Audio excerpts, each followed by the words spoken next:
Assalamualaikum warahmatullahi wabarakatuh. Halo semuanya, perkenalkan nama saya Rina Elvina, mahasiswa Universitas Singapura Bangsa Karawang, Prodi PBSI semester 4. Baik, di sini saya akan menjelaskan tentang merancang pengalaman belajar yang berkualitas dengan sumber daya pembelajaran online.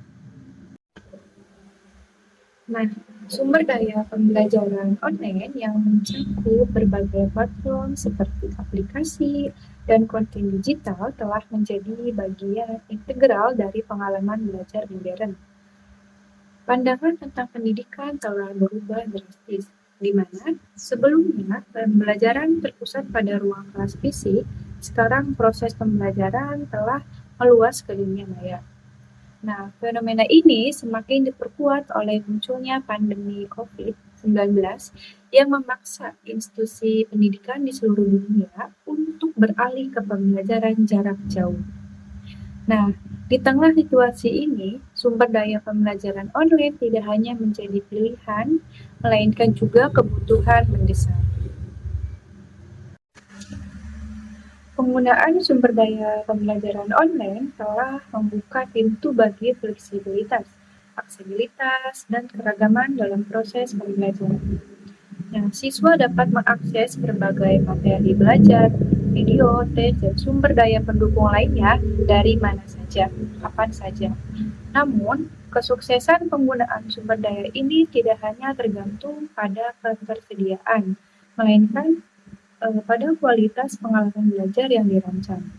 Nah, dalam konteks ini penting untuk mempertimbangkan bagaimana merancang pengalaman belajar yang berkualitas dengan memanfaatkan sumber daya pembelajaran online secara optimal. Rumusan masalah dari makalah ini yang pertama itu, apa pentingnya merancang pengalaman belajar yang berkualitas di era digital dengan menggunakan sumber daya pembelajaran online? Yang kedua itu, apa saja strategi dan taktik terbaik yang dapat digunakan dalam merancang pengalaman belajar online yang menarik dan berorientasi pada hasil pembelajaran yang optimal?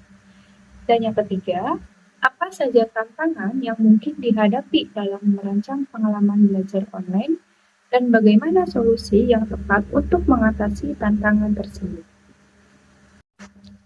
Makalah ini bertujuan untuk memberikan tinjauan menyeluruh tentang perkembangan teknologi pembelajaran online dan perannya yang sangat penting dalam mendukung proses pembelajaran yang modern.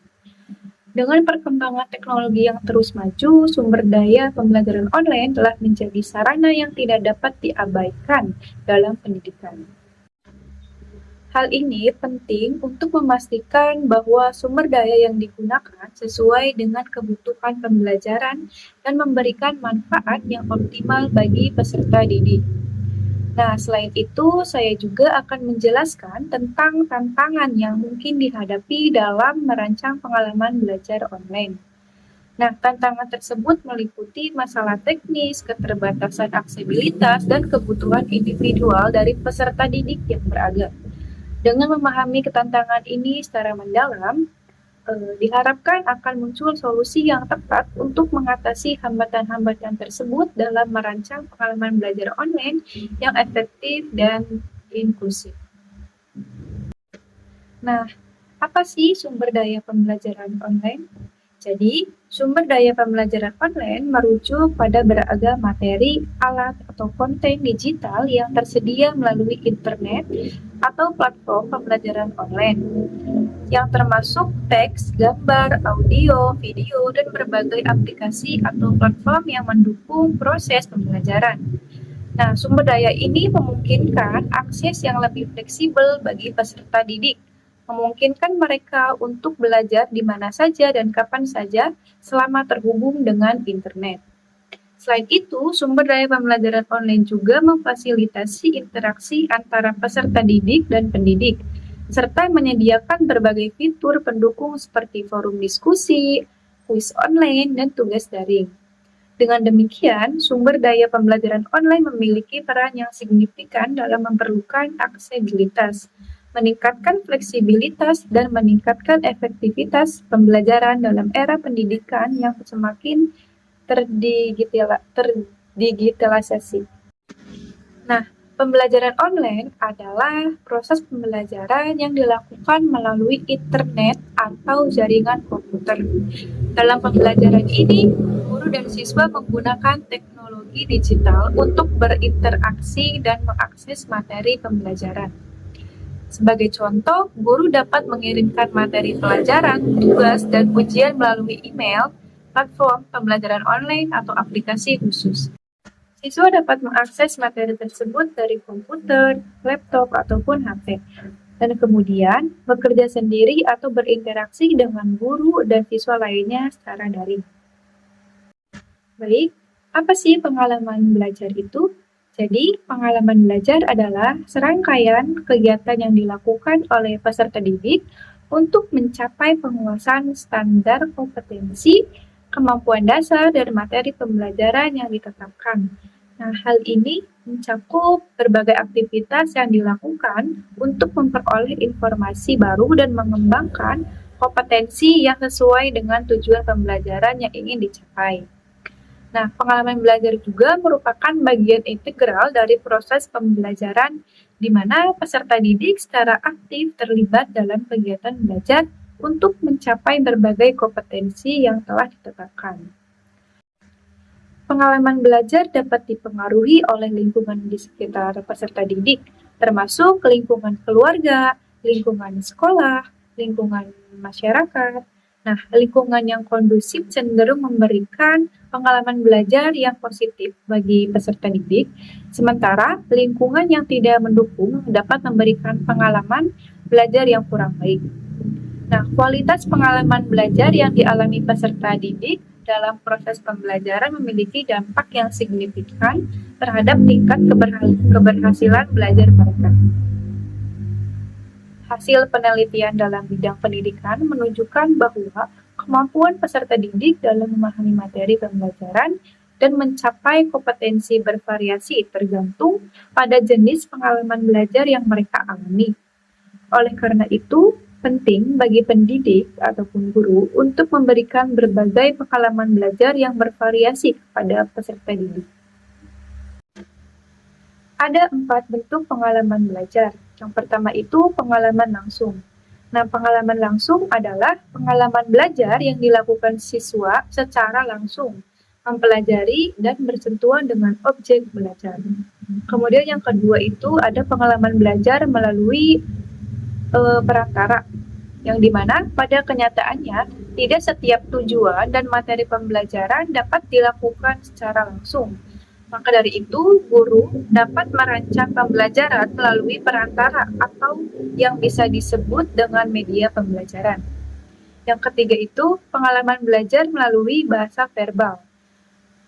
Nah, yang dimana pembelajaran dilakukan dengan cara menjelaskan materi pembelajaran dengan menggunakan bahasa secara alat utama penyampaian dan mengupayakan agar siswa menyimak penjelasan tersebut.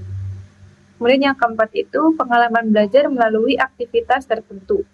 Nah, pengalaman ini diperoleh siswa melalui kegiatan yang didesain oleh guru untuk mencapai tujuan tertentu, misalnya seperti diskusi.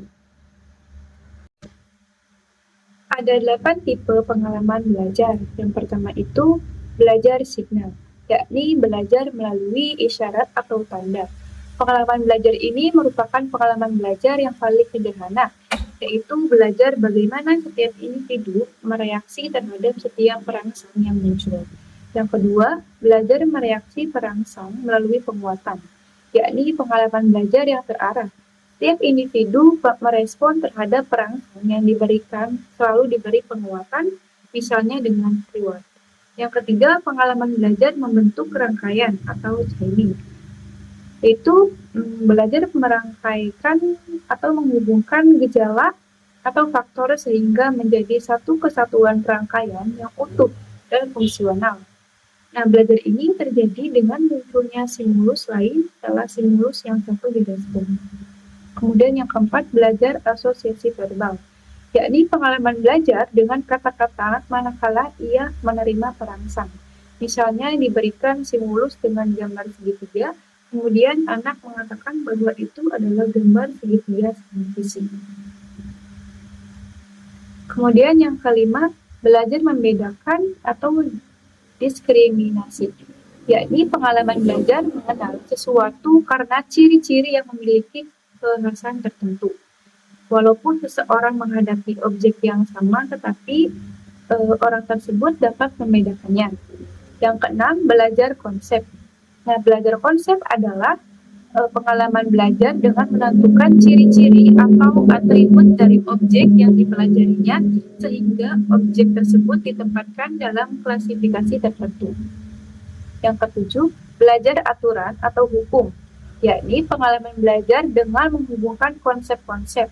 Pada pengalaman belajar ini, siswa dirangsang untuk menemukan sejumlah prinsip atau kaidah melalui pengamatan dari setiap gejala. Yang kedelapan, belajar problem solving adalah pengalaman belajar untuk memecahkan suatu persoalan melalui penggabungan beberapa kaidah atau aturan. Pengalaman belajar pemecahan masalah ini merupakan pengalaman belajar yang paling kompleks karena memerlukan kemampuan nalar untuk menangkap belajar aturan atau hukum yang berkenaan dengan masalah yang ingin dipecahkan, sedangkan setiap hukum itu akan dapat dipahami manakala tersusunnya sejumlah informasi yang diperlukan. Kemudian ada hasil dari pengalaman belajar. Yang pertama itu hasil belajar keterampilan intelektual atau intellectual skill adalah kemampuan yang berkaitan dengan mengembangkan aspek kognitif siswa. Ada beberapa bentuk hasil pengalaman belajar intelektual, yaitu belajar diskriminasi, belajar konsep, dan belajar kaidah. Yang kedua, belajar informasi verbal, yaitu pengalaman belajar berkomunikasi melalui simbol-simbol tertentu. Hasil yang dituntut dari pengalaman belajar ini misalnya belajar berbicara, menulis cerita, atau belajar membaca. Yang ketiga, belajar mengatur kegiatan intelektual. Nah, pengalaman belajar ini berhubungan dengan kemampuan mengaplikasikan keterampilan intelektual, yakni kemampuan berpikir memecahkan masalah secara ilmiah melalui langkah-langkah yang sistematis. Yang keempat, belajar sikap, yaitu pengalaman belajar untuk menentukan tindakan tertentu. Sikap adalah kecenderungan individu untuk berperilaku sesuai dengan nilai yang dianggap baik oleh individu yang bersangkutan. Dengan kata lain, sikap merupakan kesediaan seseorang untuk menerima atau menolak sesuatu sesuai dengan pandangan terhadap sesuatu itu. Nah, sikap seseorang bisa dipelajari dan bisa diubah menjadi aktivitas yang bisa dikontrol dan diarahkan. Yang kelima, belajar keterampilan motorik. Kemudian manfaat. Apa sih manfaat merancang pengalaman belajar yang berkualitas di era digital dengan menggunakan sumber daya pembelajaran online? Jadi manfaatnya yang pertama itu penggunaan sumber daya pembelajaran online memungkinkan akses pendidikan secara lebih luas dan mudah dijangkau oleh berbagai kalangan, termasuk mereka yang berada di daerah terpencil atau memiliki keterbatasan fisik. Kemudian yang kedua, fleksibilitas waktu dan tempat menjadi lebih mungkin karena peserta didik dapat mengakses materi pembelajaran dari mana saja dan kapan saja selama terhubung dengan internet. Ketiga, variasi dalam materi pembelajaran meningkatkan pemahaman dan retensi materi karena peserta didik dapat belajar melalui berbagai format multimedia sesuai dengan gaya belajar mereka.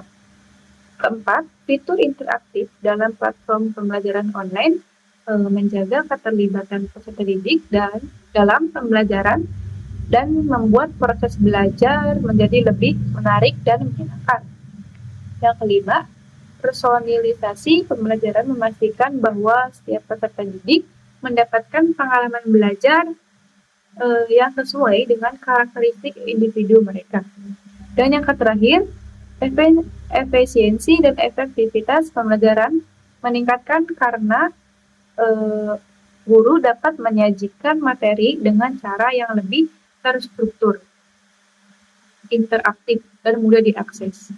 Nah, dengan demikian, penggunaan sumber daya pembelajaran online memberikan manfaat besar bagi peserta didik, guru, dan lembaga pendidik secara keseluruhan. Kemudian, apa pentingnya merancang pengalaman belajar yang berkualitas di era digital dengan menggunakan sumber daya pembelajaran online? Nah, dalam era digital ini, penggunaan sumber daya pembelajaran online telah menjadi tidak terhindarkan dalam proses pembelajaran. Oleh karena itu, merancang pengalaman belajar yang berkualitas dengan memanfaatkan sumber daya pembelajaran online menjadi sangat penting. Pentingnya merancang pengalaman belajar yang berkualitas dalam era digital terletak pada fakta bahwa sumber daya pembelajaran online dapat meningkatkan aksesibilitas dan fleksibilitas pembelajaran. Dengan adanya sumber daya pembelajaran online, peserta didik dapat belajar di mana saja dan kapan saja, asalkan terhubung dengan internet. Nah, hal ini memungkinkan adanya pembelajaran yang lebih inklusif dan dapat terjangkau peserta didik dari berbagai latar belakang dan lokasi geografis. Selain itu, merancang pengalaman belajar yang berkualitas dengan sumber daya pembelajaran online juga dapat meningkatkan interaktivitas dan keterlibatan peserta didik dalam proses pembelajaran. Berbagai fitur interaktif seperti forum diskusi, kuis online, atau simulasi interaktif dapat membantu pembelajaran menjadi lebih menarik dan menyenangkan bagi peserta didik. Hal ini membantu meningkatkan motivasi dan minat belajar peserta didik, serta memfasilitasi terciptanya lingkungan pembelajaran yang dinamis dan kolaboratif. Selain itu, merancang pengalaman belajar yang berkualitas dengan sumber daya pembelajaran online juga dapat meningkatkan efektivitas pembelajaran. Dengan memanfaatkan berbagai fitur teknologi dan alat pembelajaran online yang ada, pendidik dapat menyajikan materi pembelajaran dengan cara yang lebih menarik, interaktif, dan relevan. Hal ini membantu memperkuat pemahaman konsep-konsep yang diajarkan dan memfasilitasi tercapainya tujuan pembelajaran dengan lebih efisien. Nah, dengan demikian, membahas pentingnya merancang pembelajaran yang berkualitas di era digital dengan menggunakan sumber daya pembelajaran online, mengakui bahwa penggunaan pendidikan dapat membawa manfaat besar dalam meningkatkan kualitas dan aksesibilitas pembelajaran. Oleh karena itu, peran merancang pengalaman belajar yang optimal dengan memanfaatkan sumber daya pembelajaran online menjadi sangat penting dalam meningkatkan efektivitas pembelajaran di era digital saat ini. Kemudian, ada beberapa strategi atau praktek terbaik yang dapat digunakan dalam merancang pengalaman belajar online yang menarik dan berorientasi pada hasil pembelajaran yang optimal. Yang pertama, menggunakan desain instruksional yang efektif, yang dimana cara ini akan memperhatikan tujuan pembelajaran, karakteristik peserta didik, serta materi yang diajarkan. Hal ini meliputi perencanaan yang matang tentang bagaimana menyusun materi pembelajaran secara logis, memilih metode pembelajaran yang sesuai, serta menyajikan informasi dengan cara yang mudah dipahami oleh peserta didik. Yang kedua, interaktivitas yang tinggi. Nah, memanfaatkan fitur interaktif dalam platform pembelajaran online untuk meningkatkan keterlibatan peserta didik. Hal ini bisa berupa forum diskusi, kuis, interaktif, maupun simulasi atau permainan pembelajaran yang menantang. Nah, dengan meningkatkan interaktivitas, peserta didik akan lebih aktif terlibat dalam pembelajaran dan memperoleh pemahaman yang lebih baik. Yang ketiga, konten multimedia yang berkualitas. Menggunakan berbagai jenis media seperti video, audio, gambar, dan animasi untuk menyajikan materi pembelajaran dengan cara yang menarik dan bervariasi. Nah, konten multimedia yang berkualitas dapat membantu meningkatkan daya tarik pembelajaran dan memfasilitasi pemahaman konsep yang kompleks. Yang keempat, personalisasi pembelajaran. Menyesuaikan pengalaman belajar dengan kebutuhan dan minat individual peserta didik. Ini dapat dilakukan dengan memberikan pilihan konten atau aktivitas yang sesuai dengan preferensi masing-masing peserta didik, serta memberikan umpan balik yang spesifik dan berorientasi pada perkembangan individu. Yang kelima, kolaborasi dan diskusi, yang dimana kolaborasi antara peserta didik baik dalam bentuk diskusi daring, proyek kelompok, atau kerjasama dalam menyelesaikan tugas-tugas pembelajaran. Kolaborasi ini dapat meningkatkan pemahaman atau konsep melalui diskusi, pertukaran ide, atau pembelajaran dari sudut pandang yang berbeda. Yang keenam, evaluasi berkelanjutan. Nah, melakukan evaluasi terus-menerus terhadap pembelajaran yang berlangsung untuk memastikan pemahaman yang tepat dan pencapaian tujuan pembelajaran yang optimal. Ini termasuk memberikan umpan balik yang konstruktif kepada peserta didik, serta melakukan penyesuaian dalam perencanaan pembelajaran berdasarkan hasil evaluasi tersebut. Kemudian ada klasifikasi strategi pembelajaran yang dijelaskan dalam buku Hamrumi sebagai berikut. Yang pertama itu strategi pembelajaran langsung. Nah, merupakan pendekatan di mana guru berperan aktif dalam menyampaikan materi pembelajaran dan memberikan arahan kepada murid. Meskipun mudah dirancangkan dan digunakan, strategi ini tidak selalu mampu mengembangkan kemampuan berpikir kritis peserta didik saat pembelajaran kelompok. Kombinasi dengan strategi lainnya diperlukan untuk hasil pembelajaran yang optimal. Yang kedua, strategi pembelajaran tak langsung. Berpusat pada peserta didik, di mana guru bertindak sebagai fasilitator dalam proses pembelajaran. Dalam strategi ini, peserta didik lebih aktif terlibat dalam belajar, tetapi memerlukan waktu yang lebih lama dalam pengajaran dan pencapaian peserta didik sulit diprediksi. Yang ketiga, strategi pembelajaran interaktif. Nah, menggunakan model diskusi dan sharing antara guru dan peserta didik berperan aktif dalam merespon materi yang diajarkan, menyatakan gagasan dan berbagai pengetahuan untuk mengembangkan kemampuan berpikir kritis mereka. Yang keempat, strategi pembelajaran empiris. Itu berbasis pada kegiatan induktif yang memungkinkan peserta didik berpartisipasi lebih banyak dalam pembelajaran.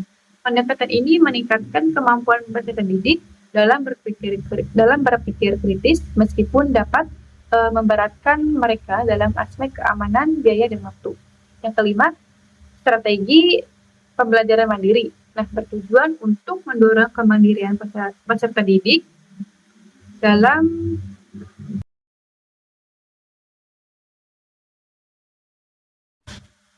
Kemudian ada beberapa tantangan yang mungkin dihadapi dalam merancang pengalaman belajar online dan solusi yang tepat untuk mengatasi tantangan tersebut.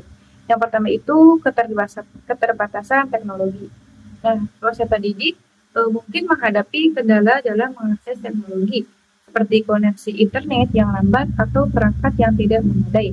Hal ini dapat menghambat kemampuan peserta didik untuk mengakses materi pembelajaran secara efektif.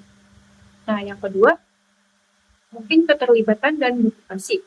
Dalam lingkungan pembelajaran online, peserta didik mungkin mengalami kesulitan dalam mempertahankan keterlibatan dan motivasi mereka. Tanpa kehadiran fisik guru dan interaksi langsung dengan rekan-rekan sekelas, beberapa peserta didik mungkin merasa terisolasi atau kurang termotivasi untuk belajar. Kemudian yang ketiga, kesulitan beradaptasi. Nah, tidak semua peserta didik memiliki keterampilan atau pengalaman dalam menggunakan teknologi atau berpartisipasi dalam pembelajaran online. Beberapa peserta didik mungkin mengalami kesulitan dalam beradaptasi dengan platform pembelajaran online dan memanfaatkan fitur-fitur yang disediakan. Yang keempat, evaluasi dan umpan balik. Nah, proses evaluasi dan pemberian umpan balik kepada peserta didik juga dapat menjadi tantangan dalam pembelajaran online. Kurangnya interaksi langsung antara guru dan peserta didik dapat membantu atau mempersulit untuk memberikan umpan balik yang spesifik dan mendalam. Nah, untuk mengatasi tantangan tersebut, ada beberapa solusi yang dapat ditetapkan. Yang pertama itu peningkatan aksesibilitas teknologi. Menyediakan dukungan teknis dan aksesibilitas yang memadai bagi peserta didik, termasuk memastikan ketersediaan perangkat yang sesuai dengan koneksi internet yang stabil. Yang kedua, peningkatan interaksi dan keterlibatan. Mendorong interaksi antara siswa dan siswa lainnya dengan guru melalui forum diskusi daring, sesi tutorial online, atau proyek kolaboratif. Memberikan tugas-tugas yang menantang dan bermakna juga dapat membantu meningkatkan motivasi peserta didik. Yang ketiga, pelatihan dan dukungan berkelanjutan. Memberikan pelatihan dan dukungan berkelanjutan kepada peserta didik dan guru dalam menggunakan platform pembelajaran online serta teknologi yang terkait. Ini dapat mencakup pelatihan tentang cara menggunakan alat-alat digital, manajemen waktu, dan strategi pembelajaran online yang efektif. Yang keempat, pembelajaran kolaboratif. Mendorong pembelajaran kolaboratif antara peserta didik, baik dalam bentuk proyek, kelompok, atau diskusi daring. Melalui kerjasama dengan berbagai pengetahuan, peserta didik dapat saling mendukung dan memotivasi satu sama lain dengan peserta didik lainnya. Nah, dengan menetapkan solusi-solusi ini, diharapkan dapat mengatasi tantangan-tantangan yang ada dalam merancang pengalaman pembelajaran online dan menciptakan lingkungan pembelajaran yang efektif dan inklusif bagi semua peserta didik. Baik, dapat disimpulkan bahwa pendidikan telah mengalami transformasi yang signifikan dengan masuknya teknologi informasi dan internet. Salah satu aspek yang paling terpengaruh adalah penggunaan sumber daya pembelajaran online yang telah menjadi bagian integral dari pengalaman belajar modern. Nah, dalam konteks ini, merancang pengalaman belajar yang berkualitas dengan memanfaatkan sumber daya pembelajaran online menjadi suatu keharusan. Pentingnya merancang pengalaman belajar yang berkualitas di era digital dengan menggunakan sumber daya pembelajaran online adalah untuk meningkatkan aksesibilitas, fleksibilitas, dan efektivitas pembelajaran. Dengan merancang pengalaman belajar yang optimal, peserta didik dapat memperoleh manfaat maksimal dari sumber daya pembelajaran online, sehingga mencapai hasil pembelajaran yang optimal. Nah, strategi dan praktek terbaik dalam merancang pengalaman belajar online yang menarik dan berorientasi pada hasil pembelajaran yang optimal melibatkan penggunaan desain instruksional yang efektif, meningkatkan interaktivitas, menggunakan konten multimedia berkualitas, personalisasi pembelajaran, mendorong kolaborasi, dan melakukan evaluasi berkelanjutan. Dengan menerapkan strategi ini, pengalaman belajar online dapat dirancang secara efektif untuk memenuhi kebutuhan pembelajaran peserta didik. Namun, dalam merancang pengalaman belajar online, ditetapkan. Baik, terima kasih yang sudah menyimak. Mohon maaf apabila ada kesalahan dalam pengucapan. Terima kasih. Akhir kata, wassalamualaikum warahmatullahi wabarakatuh.